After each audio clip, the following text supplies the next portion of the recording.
গুণ কি, ঈশ্বরের দর্শন কি, অনেক উত্তর আছে, কিন্তু সেই উত্তরগুলো স্ববিরোধী। আর আমার মতে একজন কার্টুনিস্ট ঈশ্বরের চেয়ে ভালো। আপনি জানেন, কার্টুনিস্ট তারা অনেক চিন্তাশীল, নিখুঁত ধরনের জিনিস আছে। এটাই আমার প্রশ্ন। ভাই বলেছেন একজন কার্টুনিস্ট একজন স্রষ্টার চেয়ে ভালো, কারণ সে একজন নিখুঁত। আর আমি কি একটা বাঘকে হরিণ হত্যা করতে দেখে খুশি হই? এটাই তো। হ্যাঁ, আমাকে এমন একজন কার্টুনিস্টের নাম বলুন যিনি নিখুঁত। অনেক আছে। আমি আপনাকে জিজ্ঞাসা করছি, দয়া করে আমাকে একজন কার্টুনিস্টের নাম বলুন যিনি নিখুঁত। তাকে এখন নোবেল পুরস্কার দিতে হবে। যেমন টম অ্যান্ড জেরিতে সমস্যা ছিল, কিন্তু শেষে আপনি জানেন টম অ্যান্ড জেরিতে নিখুঁত কি আছে?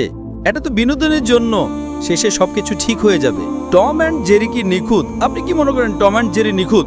হ্যাঁ, কার্টুনে অসম্ভব জিনিস সম্ভব করা হয়। তাহলে তো আপনার টম অ্যান্ড জেরির মতো দেখতে হওয়া উচিত। কোনো সমস্যা নেই, তাহলে আপনি টম অ্যান্ড জেরি হয়ে যান না কেন? আপনি ইঁদুর এবং বিড়াল হয়ে যান না কেন?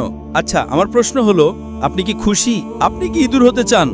এটি নির্ভর করে আপনি কি ইঁদুর হতে চান। এটি নির্ভর করে আমি ইঁদুর হতে চাইবো না। এটি বুদ্ধিমত্তার উপর নির্ভর করে। যদি কোনো মানুষ আমাকে বলে সে ইঁদুর হতে চায়, তাহলে আমি একজন ডাক্তার, আমাকে তার মানসিক অবস্থা পরীক্ষা করতে হবে। আপনি কি ইঁদুর হতে চান? এটা নির্ভর করে, তার মানে আপনাকে চেকআপের জন্য যেতে হবে।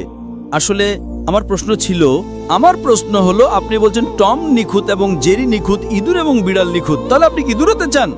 দেখুন, যদি আপনি বুঝতে পারেন যে আপনি ভুল বলছেন, তাহলে আমি দুঃখিত বলবো এবং বিষয়টা শেষ করেন।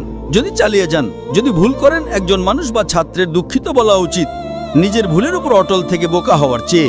আপনি কি বুঝতে পারছেন না? আমি এমন কোনো সুস্থ মস্তিষ্কের মানুষকে চিনি না যে বলবে সে ইঁদুর হতে চায়। আর আপনি একজন শিক্ষক, আপনি ইঁদুর হতে চান? আমি একজন মানুষ, ঠিক, কিন্তু আপনি কি ইঁদুর হতে চান? আমি বললাম নির্ভর করে। আরে কি নির্ভর করে? কারণ আমি একজন ডাক্তার। যদি কোনো মানুষ বলে সে ইঁদুর হতে চায়, আমি তাকে একজন মনোরোগ বিশেষজ্ঞের কাছে পাঠাবো, ঠিক না ভুল? যদি আপনার কোনো ছাত্র বলে সে ইঁদুর হতে চায়, আপনি কি তাকে একজন মনোরোগ বিশেষজ্ঞের কাছে পাঠাবেন না? সেটাও নির্ভর করে। আর আমার প্রশ্ন হলো, আপনি কি খুশি? আরে সেটাও কি নির্ভর করে? জি, আমি প্রশ্নের প্রথম অংশে আসছি। হ্যাঁ, আপনি কি খুশি যখন একটি বাঘ? আমি খুশি যখন একটি বাঘ একটি হরিণকে হত্যা করে। হ্যাঁ। এখন আমার মতে যদি এটাই নিয়ম হয় যে একটা বাঘ কিভাবে বাঁচবে, তাহলে আমি খুশিও নই, দুঃখিত নই।